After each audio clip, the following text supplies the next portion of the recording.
마지막 주일입니다. 하나님께서 오늘도 우리들에게 예배드릴 수 있는 특권을 허락해 주셔서 얼마나 감사한지 모릅니다. 다 같이 머리 숙여서 기도함으로 하나님 앞에 신령과 진정으로 예배드립니다.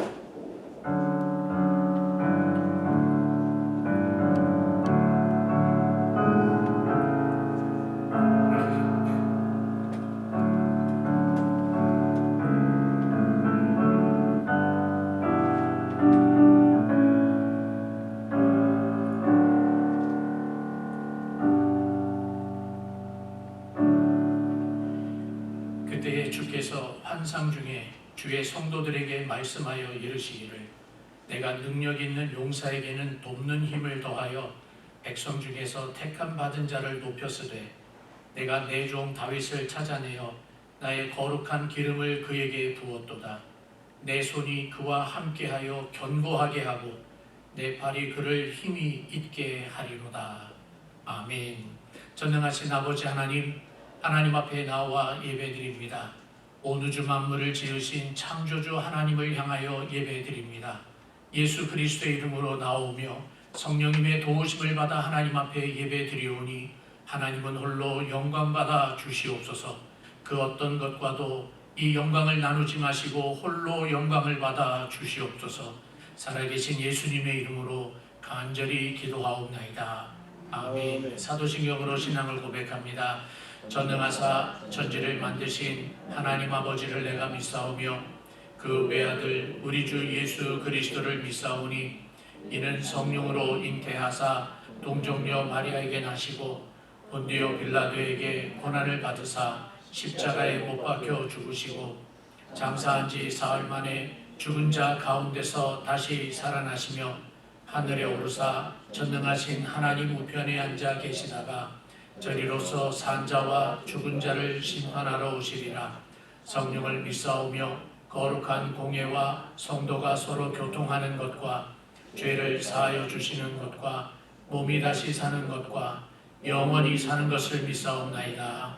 아멘. 다 같이 일어나서 85장 찬송합니다.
살아계셔서 역사하시는 하나님 아버지, 하나님의 백성들이 예수 그리스도의 이름으로 모여 하나님께 찬송과 경배를 올려드립니다.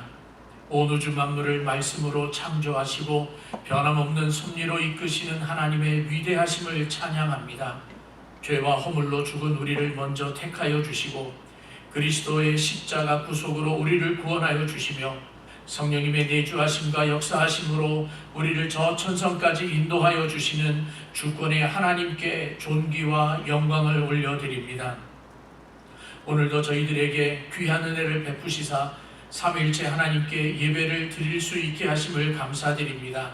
아무것도 모르지만 우리를 예수 그리스도의 이름으로 하나님께 예배하는 예배자로 삼아주심을 감사드립니다. 또한 성령님의 지혜를 주셔서 인생의 목적이 하나님의 영광을 위한 것임을 알게 하여 주시고 그렇게 살게 하여 주심을 감사드립니다. 하지만 하나님께 영광을 올려드리지 못하며 하나님을 기쁘게 하지 못한 모습으로 살고 있는 우리들을 용서하여 주시옵소서. 하나님께서 거룩하신 것과 같이 우리에게 거룩하라고 말씀하셨지만 온갖 더러움을 묻힌 채 살아가고 있는 죄인들을 용서하여 주시옵소서. 하나님의 이름을 망령되이 일컫지 말라고 하셨건만 하나님의 이름을 더럽히며 살아가고 있는 악한 죄인들을 용서하여 주시옵소서. 그리스도의 보혈과 성령의 뜨거운 불로 씻기시고 도말하여 주시옵소서. 전능하신 하나님 아버지, 하나님의 말씀에 능력이 있어서 그 어떤 것도 복음이 전파되는 것을 막을 수 없음을 믿습니다. 특별히 지금 온 세계에 퍼져 있는 코로나 바이러스가 하나님의 복음 전파를 막지 못함을 믿습니다. 그 말씀의 능력을 우리에게도 주셔서 우리의 삶 속에서 하나님의 말씀을 증거하게 하시고 우리의 생활 속에서 하나님의 말씀이 살아서 움직이며 역사하는 것을 증거하게 하여 주시옵소서. 교회의 강단에는 성령님께서 인쳐주시고 능력을 부어주셔서 하나님의 말씀이 가감없이 증거되게 하시고 말씀을 듣는 하나님의 자녀들이 은혜를 받고 도전을 받아 주를 위해 살게 하여 주시옵소서. 또한 이 말씀을 듣는 불신자들에게는 성령님께서 뜨겁게 역사하시고 도전하여 주시사 회개하고 주님 앞에 무릎을 꿇고 구원을 얻을 수 있도록 하여 주시옵소서. 하나님, 작은 믿음이지만 주님의 이름으로 간구하옵는 것은 전 세계에 퍼져 있는 코로나 바이러스를 물리칠 수 있는 기술과 지혜를 허락하여 주시고 모든 사람들에게 온유한 마음과 서로를 섬기는 마음을 주셔서 마음이 강팍하게 되지 않도록 하여 주시옵소서. 특별히 미국 땅을 기억하여 주셔서 하나님의 공의가 바로 서게 하여 주시사 질서가 바르게 서게 하여 주시옵소서.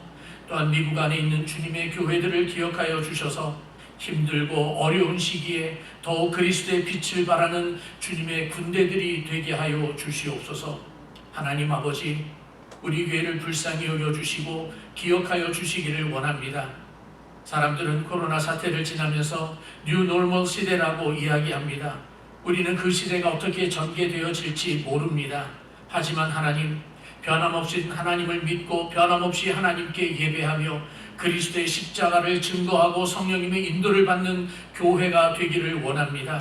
사람이 주인 되지 않게 하시고 모든 성도들이 그리스도의 마음으로 먼저 남을 섬기게 하시며 세상에서는 손가락질 받지 않는 교회가 되게 하여 주시옵소서. 몸이 아픈 자들에게는 치유의 손길로 어루만지시고 재정에 어려움이 있는 자들에게는 공급하여 주시옵소서. 어린 자녀들과 어르신들 모두에게는 강건함을 허락하여 주시옵소서. 우리의 삶이 온전히 하나님을 위한 삶이 되기를 원합니다. 온전한 예배자로 매 순간 살기를 원합니다. 하나님께서 홀로 영광을 받으시기를 원하오며 살아계신 예수 그리스도의 이름으로 간절히 기도하옵나이다. 아멘.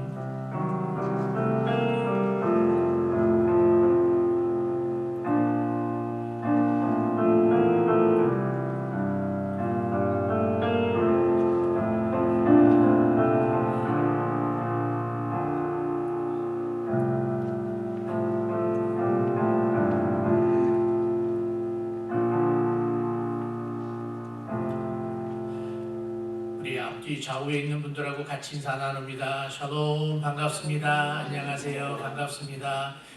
코로나 사태 이후에 리오프닝을 하면서 오전 1부 예배와 2부 예배의 숫자가 이렇게 바뀌었어요. 1부 예배가 더 많이 나오고 2부 예배 때는 조금 덜 나오고 하십니다. 그 코로나 사태에 관한 이야기는 여러분들이 계속해서 잘 듣고 계실 거라고 믿어요. 어느 주인지는 정확하게 기억이 안 나는데 아마 텍사스가 아닐까 싶은데요. 그 셧다운 명령을 다시 한 것 같아요. 그래서 비즈니스를 참 어렵게 다시, 그러니까 식당을 열었던 주인이 또다시 문을 닫게 됐다고 그러면서 인터뷰를 하는 것을 보게 되었는데 쉽게 수그러들지 않고 있어요. 그래서 물론 시대는 바뀌니까 옛날에는 안 그랬어 라고 이야기를 하지만 요즘은 이 코로나 사태 때문에 시대가 갑자기 바뀌었어요. 그리고 코로나 사태가 언제 끝날지는 모르지만 끝나고 나서도 바뀐 상태로 남아 있을지도 모르겠어요. 더군다나 네바다주에서도 주지사가 여러분에게 미리 알려드렸던 것처럼 공공장소에서 마스크를 꼭 착용하라는 명령을 내렸어요. 지난 금요일 날 이제 차를 닦으러 카워시샵에 갔는데 사무실을 좀 들어갈 일이 있어서 들어갔는데 깜빡 잊고 그냥 마스크는 차 안에 있는데 그냥 사무실로 들어갔어요. 그랬더니 직원 한 사람과 그리고 손님 두 분이 아마 부부인 것 같은데 이렇게 세 명이 있는데 제 사람이 그냥 저를 확 째려보는 거예요. 문 열다가 문 닫히기도 전에 후다닥 나가가지고 다시 이제 끼고 들어왔어요. 그 정도로 우리가 늘 조심해야 합니다. 여러분들 정말 조심하시고요. 그리고 웬만큼 특별히 가야 하는 일이 없으면 카지노나 호텔에 이제 될 수 있으면 가지 않는 게 좋지 않을까 싶습니다. 우리 지난 한 달 동안 우리 이명옥 권사님께서 예배를 위해서 반주자로 수고해 주셨는데 저희 이명옥 권사님을 저희 교회의 반주자로 임명합니다.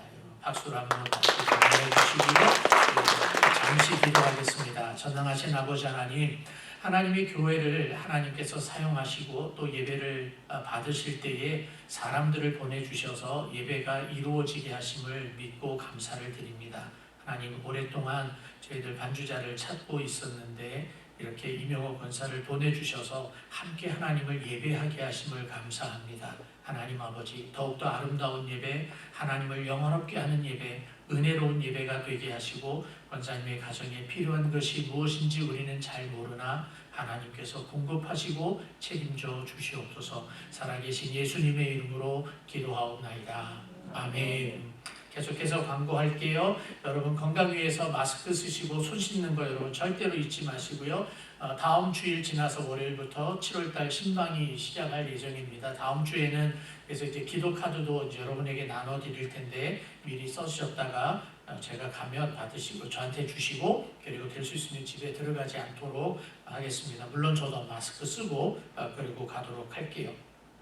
그리고 주일 예배 헌금은 앞으로도 계속 주일 헌금함에다 직접 넣어주시고요. 당분간 주일 점심 식사 없는 것 불편하시고 아쉬움이 좀 남더라도 진한 아쉬움을 갖고 더욱더 진하게 기도하셔서 빨리 주일날 점심도 이렇게 같이 먹는 날이 오기를 바랍니다.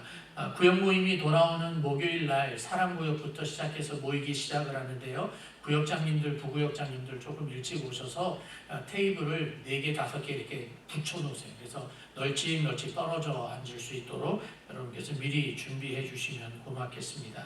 우리 교회에 몸이 아픈 사람들 여럿 있어요. 계속해서 기도해 주시면 고맙겠고 혹시 들으셨는지 모르겠지만 지난주 초일 거예요.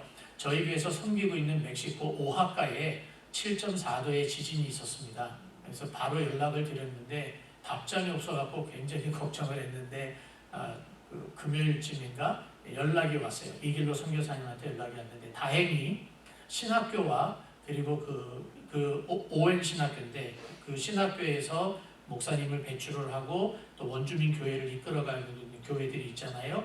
그 교회에서 피해 이야기가 없다고 다들 뭐 피해 봤다는 이야기가 없다고 이야기를 하니까 그나마 감사하고 여러분들께서 선교사님들을 위해서 계속 기도해 주시면 고맙겠습니다. 이제 우리 기도하고 하나님의 말씀 듣겠습니다. 전능하신 아버지 하나님, 하나님 앞에 먼저 간절히 바라고 소원하는 것이 있어 기도드립니다. 하나님, 우리 교회에 몸이 아픈 성도들이 참 많이 있습니다. 하나님, 오래된 지병으로 그리고 고질병으로 암으로 투쟁하고 있는 성도들이 너무 많이 있습니다. 특별히 하나님, 우리 교회에 같이 나와서 예배드리지는 않지만 우리 성도들의 가족들 중에 정말 힘들어하고 아파하는 사람들도 있습니다. 하나님 찾아가 주시고 따뜻한 품 안에 품어 안아 주셔서 위로하여 주시고 고쳐주시기를 원합니다. 아버지 하나님, 코로나 사태로 인하여서 우리 가족들이 예전보다 더 많은 시간을 가정 안에서 함께 지내고 있습니다. 좋은 일들도 있지만 함께 보내는 시간이 많으면 많아질수록 때로는 힘들고 어려운 일들이 있기도 합니다. 아버지 하나님, 각 가정에 하나님께서 평강을 허락하여 주셔서 좋고 행복하고 기쁨과 웃음이 넘쳐나는 가정들이 되게 하여 주시옵소서. 아버지 하나님, 또한 재정적인 어려움을 겪고 있는 사람들도 있습니다. 정부로부터 제공되어지는 돈이 끊어진 이후에 또 어떻게 될지도 모릅니다. 하나님 아버지, 모든 성도들을 재정적으로 어려움을 겪지 않도록 허락하여 주시옵소서. 흩어져 있는 선교사님들을 더욱더 강건하게 하시고, 우리 교회 성도들 중에 가족들이 군인으로 복무하고 있는 가족들이 있습니다. 하나님, 군인 가족들에게 하나님께서 찾아가 주셔서 저들을 늘 안전하게 지켜 주시옵소서. 한국과 타주로 출타 중에 있는 성도들에게 우리 하나님께서 동행하여 주시고 어디에서든지 하나님을 예배하는 복된 사람들 되게 하여 주시옵소서. 돌아오는 목요일부터 저희들 구역 예배를 다시 모이기를 원합니다. 하나님 아버지, 은총을 베풀어 주셔서 성도들의 교제가 있을 뿐만 아니라 선교사님을 위해서 기도하며 후원하는 일을 그치지 않게 하여 주시옵소서. 건강한 구역 모임이 되게 하여 주시옵소서. 아버지 하나님, 하나님 앞에 예물을 올려드립니다. 예물을 받으시고 이 예물이 쓰여지는 곳곳에 하나님의 이름이 드높여지게 하여 주시옵소서. 하나님 앞에 올려드리는 물질들 기억하시며 그 손길 하나하나를 기억하여 주셔서 저들의 삶이 윤택하게 하여 주시옵소서. 말씀을 듣고자 합니다. 동일한 성령님께서 말씀을 전하는 자나 듣는 자가 함께 은혜 받게 하여 주시옵소서. 살아계신 예수님의 이름으로 간절히 기도하옵나이다. 아멘. 하나님의 말씀입니다.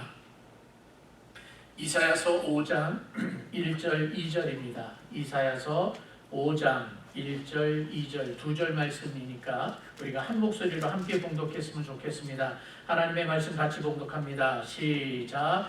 나는 내가 사랑하는 자를 위하여 노래하되 내가 사랑하는 자의 포도원을 노래하리라. 내가 사랑하는 자에게 포도원이 있으며 심히 기름진 사내로다. 땅을 파서 돌을 제하고 극상품 포도나무를 심었도다. 그 중에 망대를 세웠고 또 그 안에 술틀을 팠도다. 좋은 포도 맺기를 바랐더니 들포도를 맺었도다. 아멘.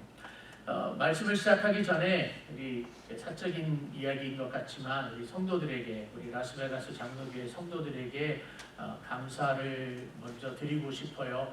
우리 교회가 아니었다면 과연 내가 이사야서를 이렇게 꼼꼼하게 공부했을까라는 생각을 해요. 오늘이 5장을 이제 들어가는 날인데 21번째입니다. 벌써 20번을 했고 오늘이 21번째인데 여러분들은 어떨지 모르지만 저는 이제 설교를 준비하면 할수록, 특별히 코로나 사태를 되면서 우리가 저녁 예배가 없잖아요. 그러다 보니까 주일 오전 예배 설교에 조금 더 시간을 들여서 읽고 공부를 할 수 있는 시간이 많았어요. 그래서 예상보다 더 깊어지게 됐고, 여러분들은 좋을지 안 좋을지 모르지만 저는 참 좋아요. 저는 참 좋아서 다시 한번 하나님께 감사드리고 우리 라스베가스 장로교회와 성도들에게 진심으로 감사를 드립니다. 1장은 서론이라고 했으니까, 근데 2장에서부터 5장까지는요 이사야가 선지자로서 활동하던 초기 시대입니다. 초기 시대의 첫 번째 메시지라고 해도 과언이 아닌데, 그래서 이제 5장에서 결론을 내리게 되고요. 그 다음에 6장을 들어가면 우리가 많이 들었던 구절들이 등장을 하게 돼요. 이사야가 성전에 가서 기도하던 중에 뭐 하나님의 영광을 보고 이때 죽게 되었다 그러니까 제단에 있는 숯불이 날라와서 입술에 대고, 그렇죠? 기억 끄덕끄덕 해주셔야 여러분들 읽었다는 게 이제 서로가 동감이 될 텐데, 그리고 난 다음에 하나님이 누가 우리를 위해서 갈고 그랬더니 이제 이사야가 내가 여기 있나이다 나를 보내소서라고 하는 이야기, 이제 이 정도 되면 아시는 이야기죠. 그런 이야기가 이제 6장에서부터 시작을 하게 됩니다. 이 5장은 우리 한글 성경에 이 부분의 제목을 참 잘 붙였어요. 5장 1절에서부터 7절까지를 뭐라고 제목을 붙였는가 하면 포도원의 노래라고 제목을 붙였어요. 아마 이사야가 지금 노래를 하고 있는 거예요. 그리고 이제 8절에서부터 30절까지는 마치 그 법정에서 이사야가 무언가를 이야기하고 그리고 백성들을 향하여서 백성들의 상태를 또다시 드러내고 있는 그런 장면의 이야기가 나타나고 있습니다. 그래서 5장 1절에서부터 7절까지 우리 한글 성경에서 제목을 붙인 대로 포도원의 노래라고 하는 자그마한 주제 밑에 오늘과 다음번 이렇게 둘로 나눠서 이야기를 하려고 해요. 오늘은 1절과 2절에서 사랑하는 자를 위한 노래라고 하는 제목을 붙였어요. 노래하는 사람은 이사야입니다. 이사야가 자기가 사랑하는 사람을 위해서 노래를 지금 하고 있고요.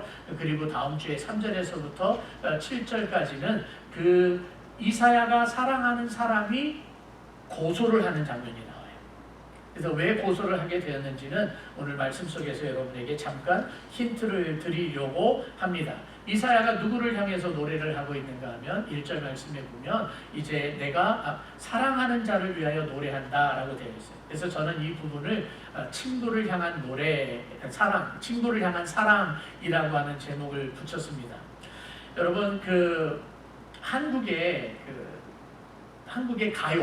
한국의 가요를 이렇게 역사적으로 쭉 놓고 보면 저는 음악 평론가도 아니고 아무것도 아니지만 그냥 제가 갖고 있는 상식선 그러면 우리 모두가 다 공감을 할 수 있을 것 같은데요. 이런 말 썼던 거 혹시 기억하십니까? 우리 어르신들, 권사님, 장로님들 이런 단어 들으셨을 거예요. 민족 가수, 민족의 한을 노래했던 가수, 이런 가수들이 있어요. 일제강점기 시대에 나라를 잃었던 그 서름을 노래했잖아요. 그래서 그 민족의 백성들의 마음을 이렇게 울렸던 노래들이 있습니다. 잘은 모르지만 이런 노래 있었죠. 두만강 푸른 노래 그렇게 나갔던 거. 갑자기 노래를 하고 있어요. 그거를 불렀던 분이 이제 김정부 선생님. 그래서 김정부 선생님 같은 분을 민족 가수라고 이야기를 해요. 그리고 난 다음에 이제 시대가 한참 지나고 나서 70년대, 80년대를 지나가면서 국민들로부터 사랑을 받은 가수들을 국민 가수라고 부르기도 했어요.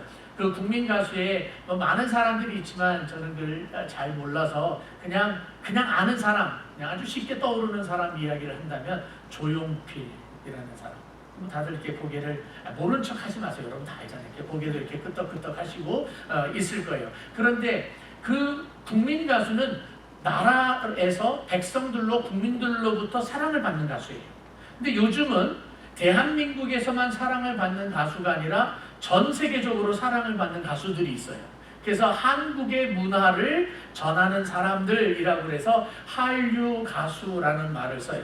요즘에 한류 가수 중에 대표적인 사람이 누가 있어요? 세 글자, 영어로 쓰는 말. 제가 아는 정도면 대단한 사람들이에요. 그 사람들 뭐라고 부르는가 하면 BTS라고 불러요. BTS라고 부르는데 그러면 이사야는 어떤 사람일까? 한류 가수일까? 전 세계적으로 아닌 것 같아요. 이사야가 있었던 그 당시에 나라가 유다라고 하는 나라인데 이 유다 나라가 당시에 전 세계를 놓고 본다면 그렇게 힘이 많은 나라가 아니에요. 강대국도 아니에요. 애굽에게 당하고 있고 아수르에게 당하고 바벨론에게 당하고 그렇게 별 볼 일 없는 나라예요. 그러니까 전 세계적으로 유명한 한류 가수는 아니었던 것 같아요. 그러면 국민 가수였을까? 국민 가수는 사랑을 받는 가수잖아요. 그러면 유다 백성들에게 사랑을 받고 러브레터도 받고 선물도 받고 이래야 되는데 유다는 선물 받고 사랑을 받은 게 아니라 아마 손가락질 받았을 거예요. 아마 옆에 돌멩이가 있었다면 유다 백성들이 예루살렘에서 살고 있었던 사람이 돌멩이 들어가고 이사야를 쳤을지도 몰라요. 그 정도로 미움을 받았던 가수예요. 그러면 이사야는 어떤 종류의 사람인가 하면 그 민족이 가지고 있었던 아픔을 노래했던 사람이에요. 그러니까 민족 가수에게 가까워요. 하지만 김정부 선생님이 불렀던 두만강과 같은 그런 노래를 하고 있지는 않았어요. 두만강이라고 하는 노래는 민족이 나라를 빼앗긴 것에 대해서 너무 슬퍼서 그 서름을 노래하는 노래예요. 그래서 민족이 슬픈 거예요. 그래서 그 노래의 중심은 누군가 하면 민족이에요.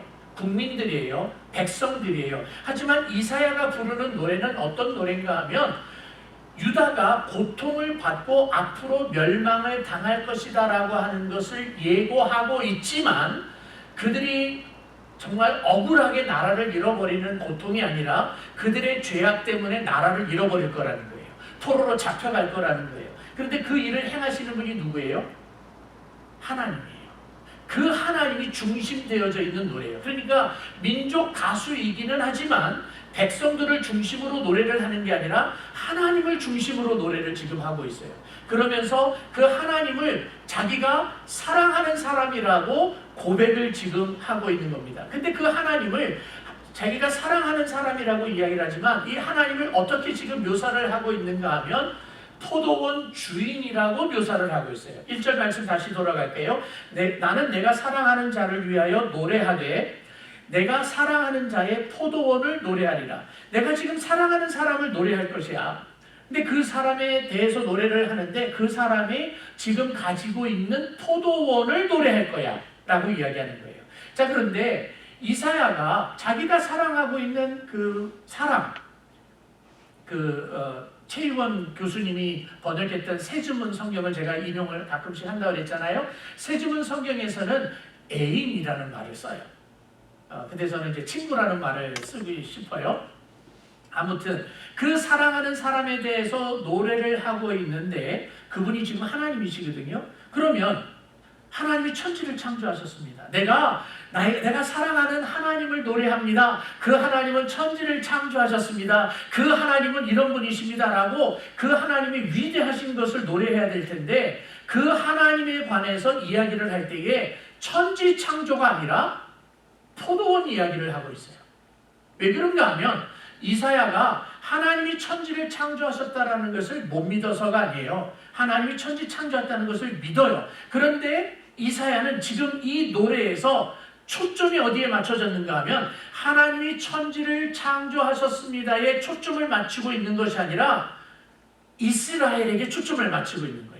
유다 백성에게 초점을 맞추고 있는 거고 예루살렘에게 초점을 맞추고 있는 거예요. 그래서 그 유다를, 그 예루살렘을 지금 하나님께서 이 팔레스틴 가나안 땅을 포도원이라고 이야기를 하고 있고 조금 이따 이야기를 하겠지만 그 포도원이라고 이야기하는 곳에 포도나무를 옮겨다 심은 주인으로 놓고 있는 거예요. 다시 말하면 이사야의 관점은 지금 하나님이 천지를 창조하셨습니다가 아니라 지금 이스라엘 백성들, 유다 백성들에게 관심을 갖고 있어요. 그러면서 유다 백성들에게 노래를 가르치면서 이렇게 이야기하는 거예요. 너희를 위해서 하나님이 이와 같은 일을 하셨다. 그리고 결론적으로 하나님이 너희들을 위해서 이와 같은 일을 하셨다. 그런데 너희들 지금 꼴이 뭐냐? 이야기를 하고 있는 거예요. 그래서 이스라엘을, 유다를 이야기할 때에 포도원이라고 하는 은유를 가지고 지금 이야기를 해요.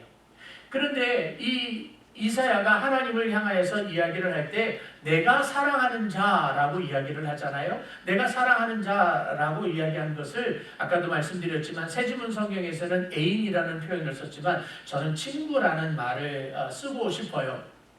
왜냐하면 하나님이 정말 사랑하는 사람에게 친구라고 부른 적이 있기 때문에 그래요. 아브라함에게 하나님께서 친구라고 불러주셨어요. 아브라함이 먼저 저 양반 내 친구야 그러지 않았어요? 단 한 번도 안 그랬어요. 하나님이 자기를 향해서 친구라고 인정해 주셨지만 아브라함은 단 한 번도 저 하나님 나하고 맘먹는 사람이야 절대로 안 그랬어요. 그만큼 하나님의 사랑을 받았다라는 거예요. 또 예수님도 비슷한 이야기를 하세요. 요한복음 15장에 가면 제자들하고 이야기를 하면서 그때도 포도나무 이야기를 하시다가 그런 이야기를 하는 거예요.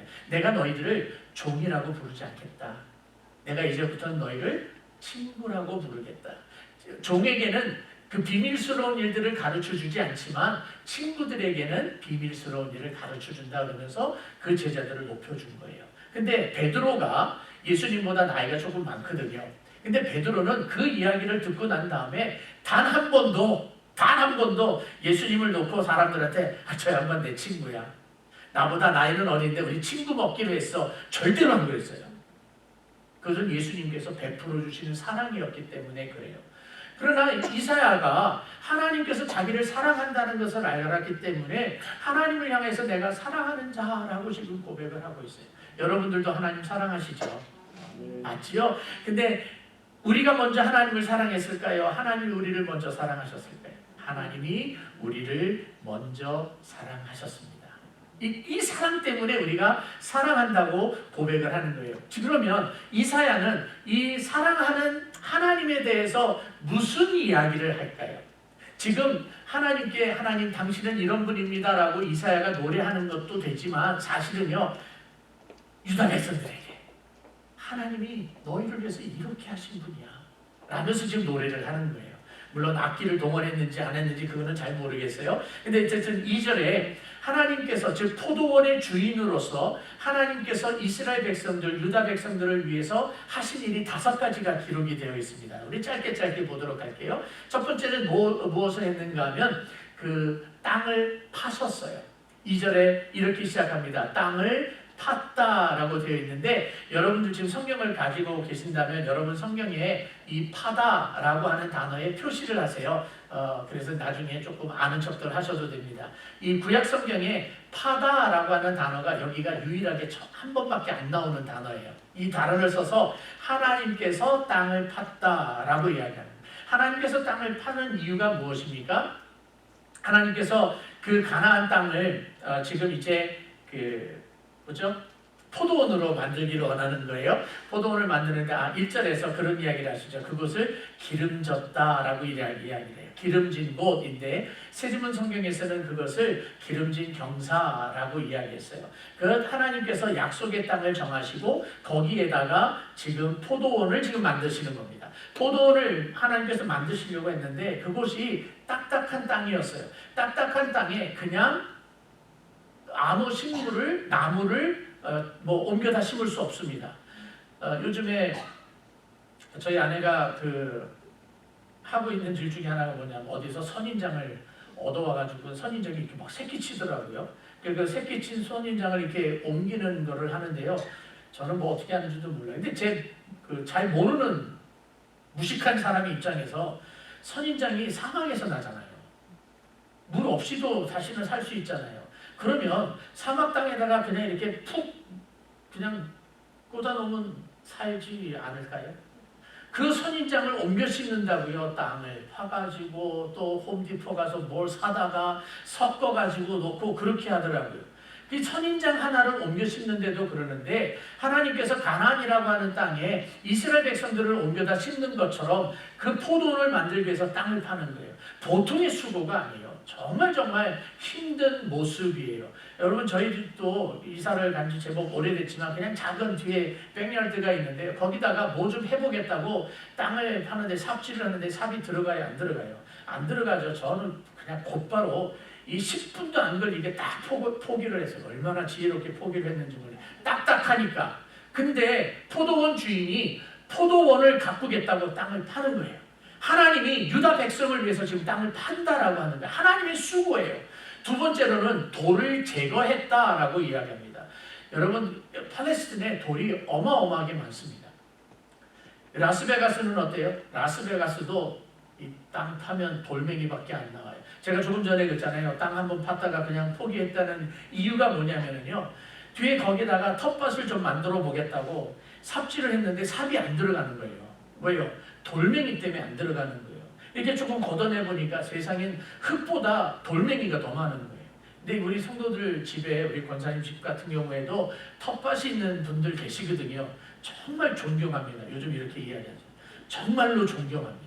그거 어떻게 텃밭을 만들어요? 이거 말도 안 되는 거예요. 돌멩이 하도 많아서. 근데 여러분 팔레스틴의 돌멩이가 얼마나 많은지 아랍 사람들이 가지고 있는 속담이 하나 있습니다. 옛날 이야기가 하나 있습니다.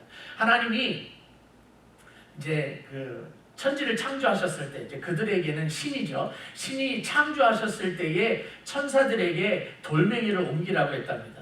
그래서 큰 자루를 2자루를 만들어서 모든 돌멩이를 거기다가 다 넣고 천사가 날아가면서 그걸 옮기는 거예요. 옮겼는데 팔레스틴 땅을 지나가다가 이 자루가 터졌어요. 그래서 팔레스틴에 돌멩이가 다 쏟아졌어요. 그래서 아랍 사람들은 지금도 뭐라고 그러는가 하면 전 세계의 돌멩이들의 절반이 팔레스틴에 있다라고 이야기할 정도로 돌멩이가 많은 곳이 팔레스틴입니다. 거기에 포도원을 만들기 위해서 포도원 주인이 하는 게 뭐냐? 이 돌멩이를 걷어내는 거예요. 걷어냅니다. 그러면 그 다음에 세 번째로 주인이 하고 있는 것은 무엇인가 하면 거기에 포도나무를 심어야 될 거 아니에요. 근데 여러분, 저희 집에 이렇게 파가 있는데 파를 심을 때 저희 집은 그냥 어디서 뭐 얻어다가 팥뿌리 얻어다가 이렇게 심은 것 같아요. 근데 정말 돈을 벌기 위해서 파를 심거나 돈을 벌기 위해서 과일나무를 심을 경우에 여러분 아무거나 갖다가 심으시겠습니까? 아니면 종자 좋은 거 갖다 심으시겠습니까? 돈을 벌려면 투자해야 되잖아요. 좋은 거 갖다 심어야 되잖아요. 그래서 이 포도원 주인이 포도나무를 갖다가 심는데 어떤 포도나무를 심었는가 하면 오늘 성경에 뭐라고 되어 있는가 하면 극상품의 포도나무를 심었다 그랬어요. 이 극상품을 지금 누구를 가르쳐주고 있는가 하면 유다 백성을 극상품이라고 이야기하는 겁니다. 이들을 어디서부터 옮겨 심었는가 하면 애굽 땅에서 400년 동안 종살이를 하고 있었던 그 백성들을 옮겨다가 기름진 땅 가나안 땅에다가 심었어요. 근데 이것을 이사야만 표현한 것이 아니라 예레미야도 이 이스라엘 유다 백성들을 극상품이라고 최고의 포도나무라고 표현하고 있습니다. 예레미야서입니다. 예레미야서 2장 21절에 내가 너를 순전한 참 종자 곧 귀한 포도나무로 심었거늘 내게 대하여 이방 포도나무의 악한 가지가 되면 어떠느냐. 하나님께서 좋은 종자를 갖다가 심었어요. 그러면 포도원 주인이 좋은 종자를 심었으면 기대치는 뭐예요?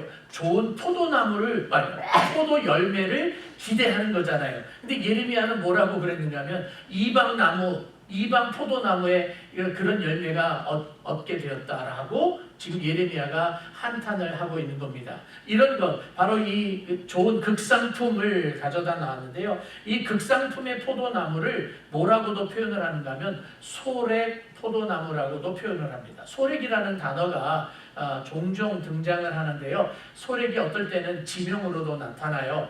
사사기를 가보면 저와 여러분들이 잘 알고 있는 삼손의 이야기가 있어요. 삼손을 이렇게 유혹했던 기생이 있었죠. 그 사람의 이름을 들릴라라고 이야기하잖아요. 이 들릴라가 살고 있었던 곳이 소렉이에요.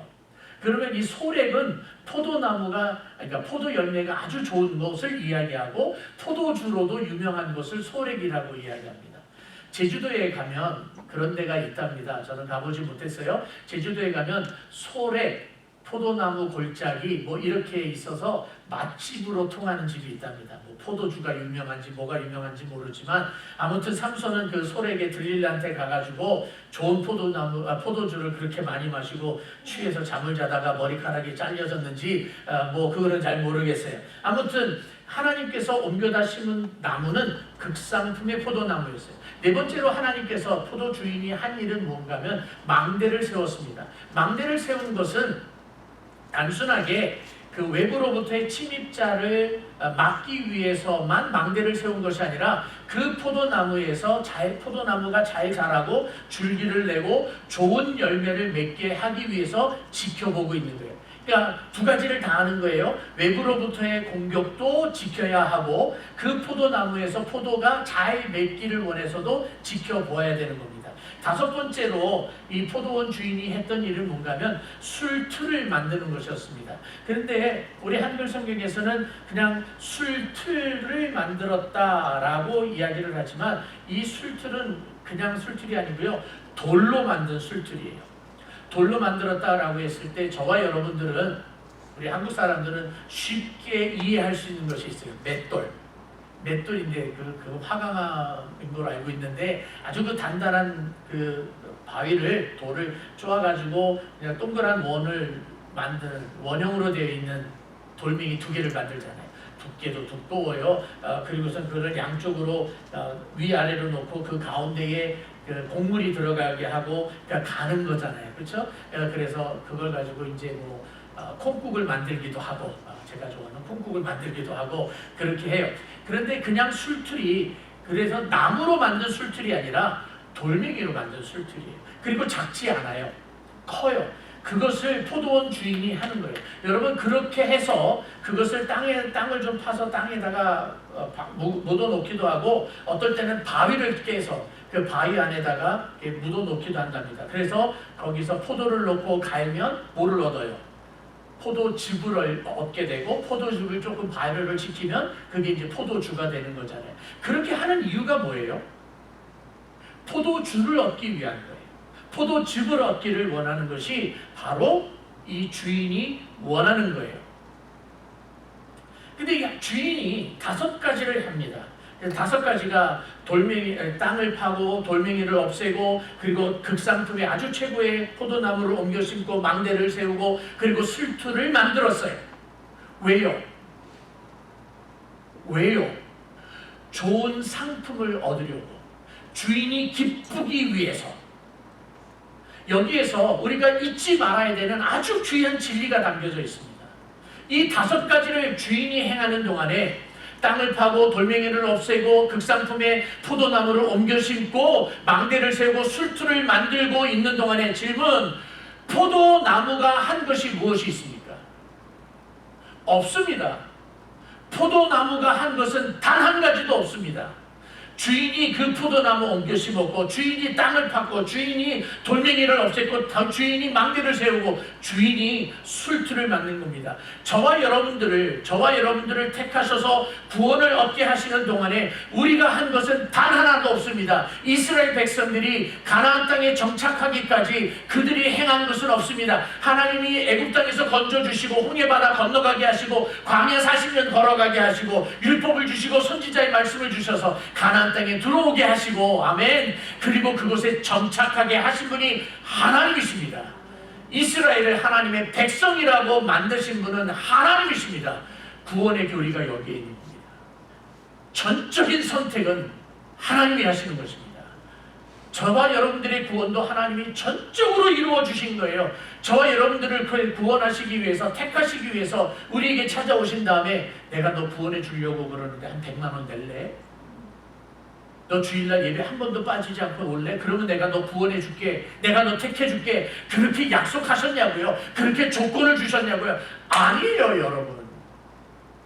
아무것도 몰랐을 때에, 죽은 자였을 때에 하나님이 전적으로 이들을 택하여 주시고 저와 여러분들을 구속하여 주시고 자녀 삼아 주신 거예요.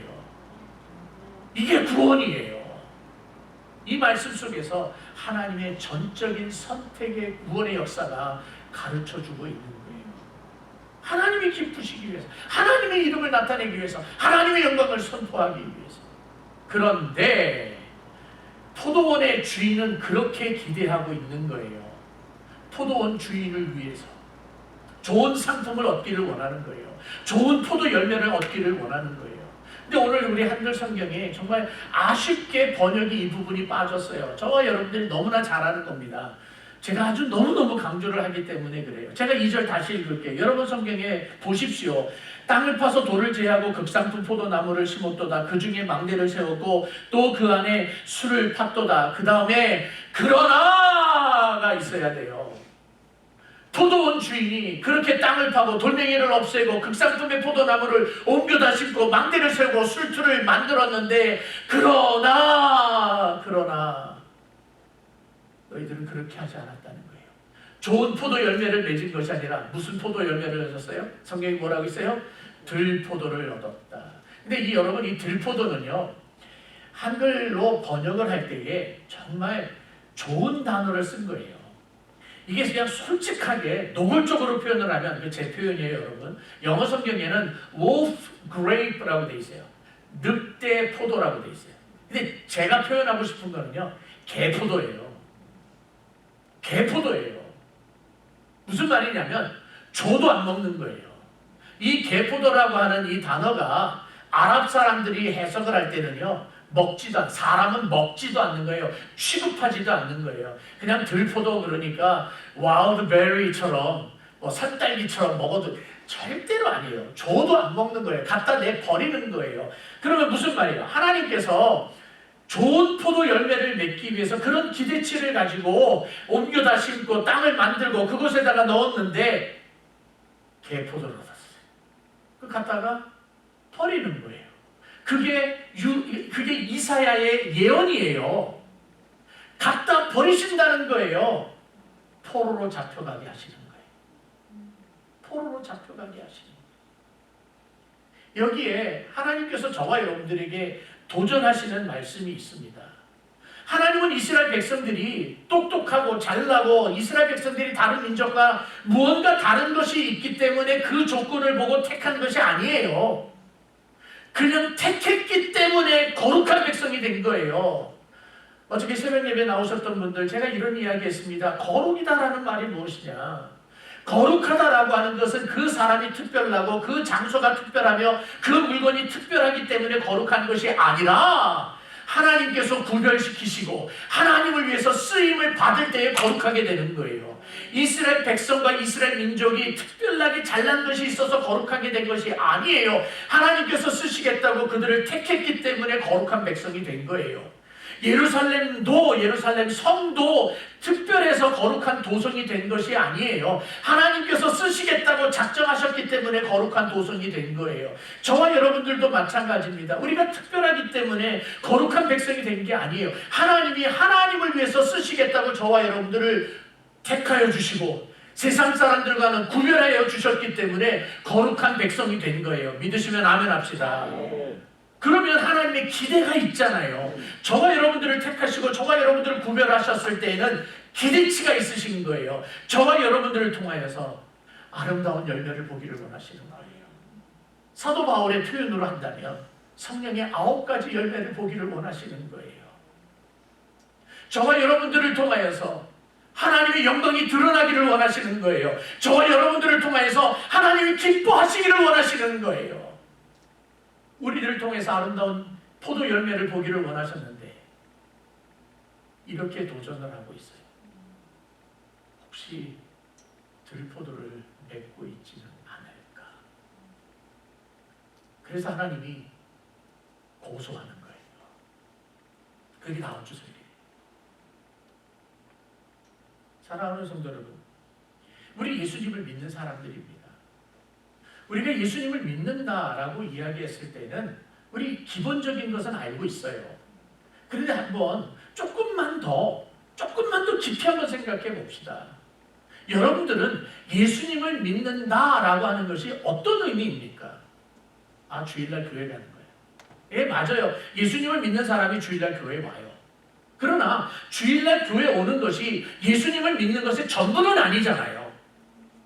예수님을 믿는다라고 하는 것은 주일날 교회 와서 하나님 앞에 예배드리고 하나님 이제 갈게요. 다음 주일날 만나요. 그리고 하나님 교회다가 내비두고 밖에서 문 걸어 잠그고 내 일주일 동안 내 멋대로 살다가 다시 돌아와서 하나님 만나는 것이 예수 믿는 게 아니에요. 예수를 믿는다라고 하는 것은 신앙생활을 한다는 것은 하나님 앞에 예배드리는 것은 가장 기본적인 것이고 일주일 내내 하나님과 함께 사는 것이며 일주일 내내 하나님의 불꽃 같은 눈동자 앞에서 거룩한 모습을 지니고 살아가는 것이고 일주일 내내 하나님의 영광을 위해서 살아가는 거예요. 내 몸은 갈기갈기 찢어진다 할지라도 내가 아픔을 당한다 할지라도 내가 황당한 일을 겪고 내가 억울한 일을 당한다 할지라도 하나님이 높임을 받으신다면 하나님이 기뻐하신다면 감수하는 거예요. 그게 예수님을 믿는 사람들의 모습이에요. 그러므로 사랑하는 성도 여러분, 여러분에게 호소합니다. 도전합니다. 저도 잘 못해요. 하지만 저를 포함해서 우리 모두에게 주님의 이름으로 도전합니다. 여러분들의 기쁨과 여러분들의 유익함을 위해서 하나님을 믿지 마십시오. 여러분들을 위해서 우리가 하나님 믿는 게 아니에요. 나 자신을 위해서 예수 그리스도를 믿는 게 아니에요. 하나님의 기쁨을 위해서 예수 믿는 거예요. 하나님의 영광을 위해서 예수 믿는 거예요. 존 파이퍼 목사님이 했던 이야기를 하고 말씀을 마칠까 합니다. 존 파이퍼 목사님이 이런 이야기를 했습니다. 나의 기쁨 나의 노래라고 하는 책에서 하나님 때문에 기뻐하는 신앙에서 하나님의 기쁨이 되는 신앙이 되라 말해줍니다. 이 무슨 말인 줄 아십니까? 하나님 때문에 기뻐한다라고 하는 것은 내가 기뻐하는 거죠. 물론 우리 하나님 때문에 기뻐요. 하나님 때문에 행복해요. 아니, 그래야죠. 당연히 그래야죠. 그런데 하나님이 나에게 하나님의 기쁨을 위해서 고난을 준다면 여러분 어떻게 하겠습니까? 우리의 고난을 통해서 하나님이 기뻐하기를 원하세요. 힘들고 어려운 상황 속에서 견뎌나가는 그 모습을 보고 하나님이 잘 견디고 있구나, 고맙다 라고 하면서 하나님이 기뻐하시기를 하나님이 원하시는 거예요. 그러므로 우리는 나의 기쁨을 위해서 신앙생활을 해서는 안 됩니다. 하나님의 기쁨을 위해서 신앙생활을 해야 됩니다. 코로나 사태를 지나가면서 우리 많은 것을 바뀌게 될 것입니다. 코로나 사태 때문에 많은 것이 바뀔 때 그것 때문에 이렇게 바뀌었습니다.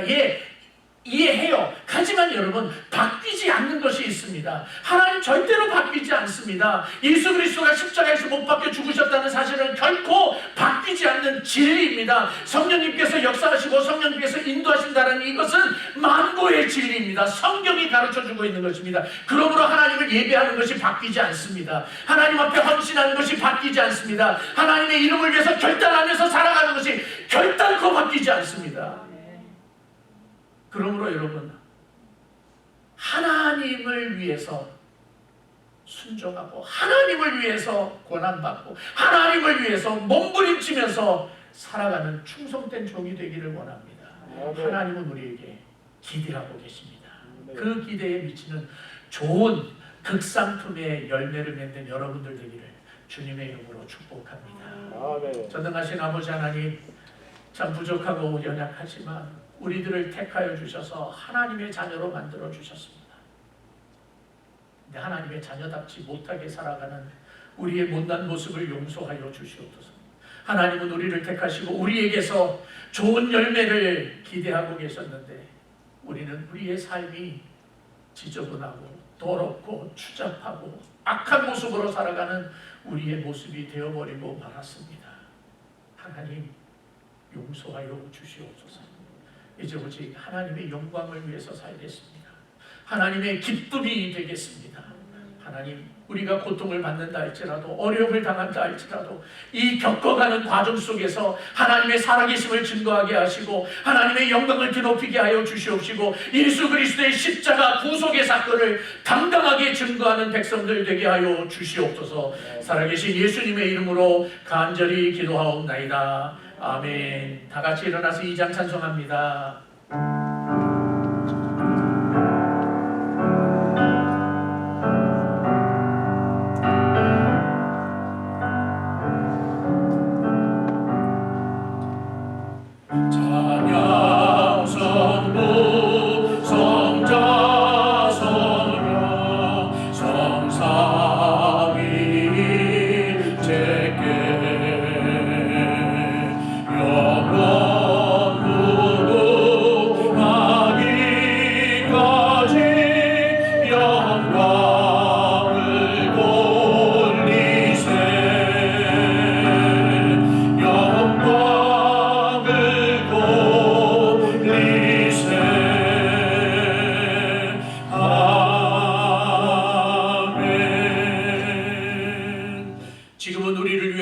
자기 자신을 십자가에 내어주신 우리 주 예수 그리스도의 놀라우신 은혜와 우리를 사랑하셔서 독생자를 아낌없이 내어주신 우리 하나님 아버지의 무한하신 사랑하심과 우리를 끝까지 하나님의 나라로 인도해 주시는 성령 하나님의 놀라운 역사하심이 어떤 일이 온다 할지라도 하나님을 영화롭게 하며 하나님의 기쁨이 되겠다고 결심하는 모든 성도들 머리 위에 지금부터 영원토록 함께 있을지어다. 아멘.